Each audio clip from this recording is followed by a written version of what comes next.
வணக்கம் நண்பர்களே. இந்த காணொளியில் நாம் காணவிருக்கின்ற பாடல் தனிப்பாடல் திரட்டில் ஔவையாரின் தனிப்பாடல் 8வது பாடல்.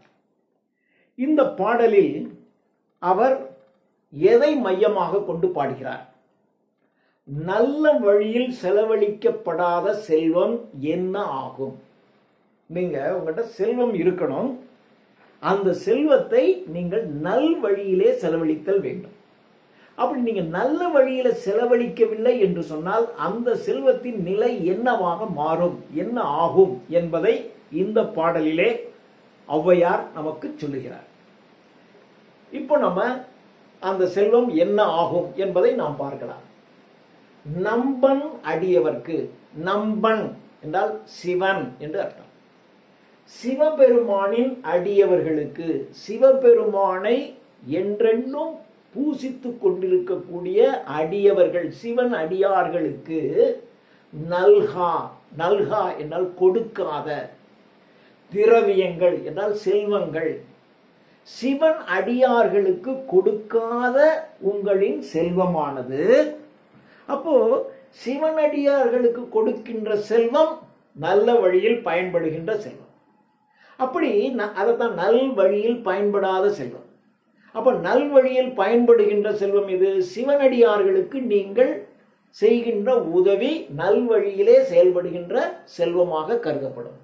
அப்போ நம்பன் அடியவர்க்கு, சிவனின் அடியவர்களுக்கு, சிவபெருமானின் அடியார்களுக்கு கொடுக்காத திரவியங்கள், செல்வமானது பம்புக்காம்.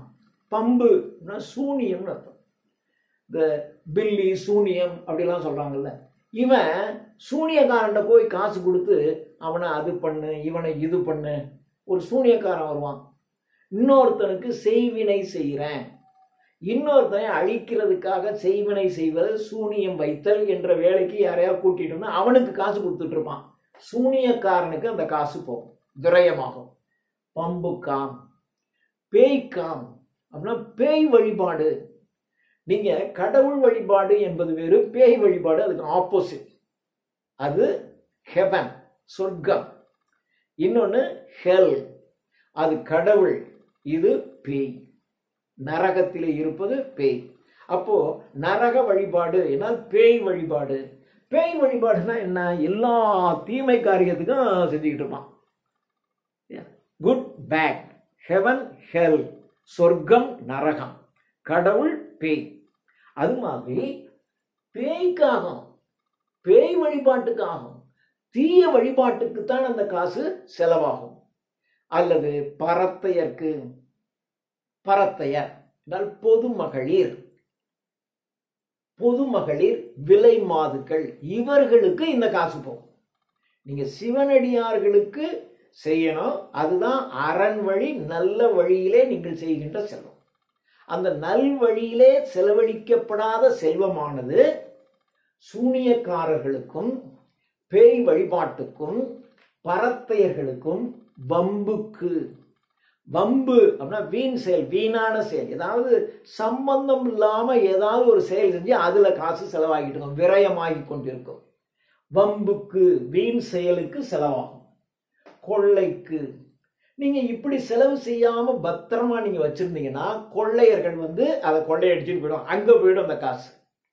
ஒண்ணு பம்புக்கு போகும், சூனியத்காரனுக்கு போகும், பேய் வழிபாட்டுக்கு போகும், விலை மாதர்களுக்கு போகும், வீண் செயல்களுக்கு போகும். அல்லது கொள்ளையர்களினால் அந்த செல்வம் கொள்ளையடித்து செல்லப்படும்.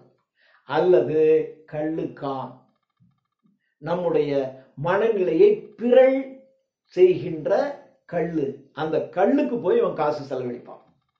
இப்படி நீங்க செய்யாம பணம் வச்சுக்கிட்டு இருந்தீங்கன்னா கோ என்னால் அரசன், அரசன் உங்களிடம் இருக்கக்கூடிய செல்வத்தை வரியாக அவன் வசூலிச்சுட்டு போயிடுவான், அரசனுக்கு போயிடும்.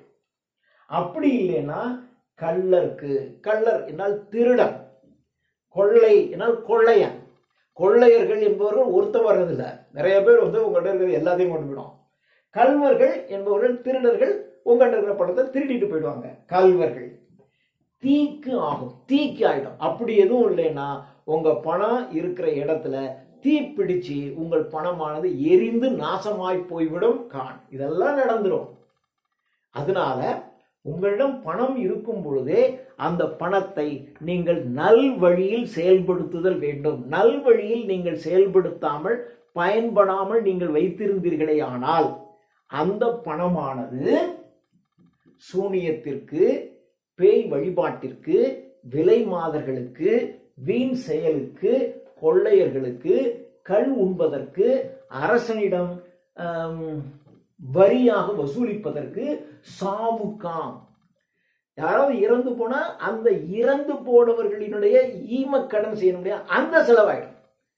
உங்க காசை நீங்க நல்லவங்களுக்கு செய்யலைன்னா சாவுக்கு செலவாகிட்டே இருக்கும். சாவுக்கு, கள்ளர்களுக்கு, கடைசியில தீக்கு இரையாகி உங்களிடம் இல்லாமல் போய்விடும். எனவே உங்களிடம் செல்வம் இருக்கும் பொழுதே அதை நல் வழியில் நீங்கள் செலவழிக்க வேண்டும். சிவபெருமானின் அடியவர்களுக்கு நீங்கள் செலவு செய்வது என்பது உத்தமமான வழி. அப்படி இல்லை என்றால் உங்களுடைய பணம் இந்தந்த வழிகளிலெல்லாம் உங்களை விட்டு போய்விடும் என்று நீங்கள் எப்படி நல் வழியில் உங்கள் பணத்தை செலவிட வேண்டும், அப்படி செலவழித்து விடாவிட்டால் அந்த தொகை என்னவாகும் என்பதை இந்த பாடலின் மூலம் ஔவையார் சொல்லுகிறார். நன்றி.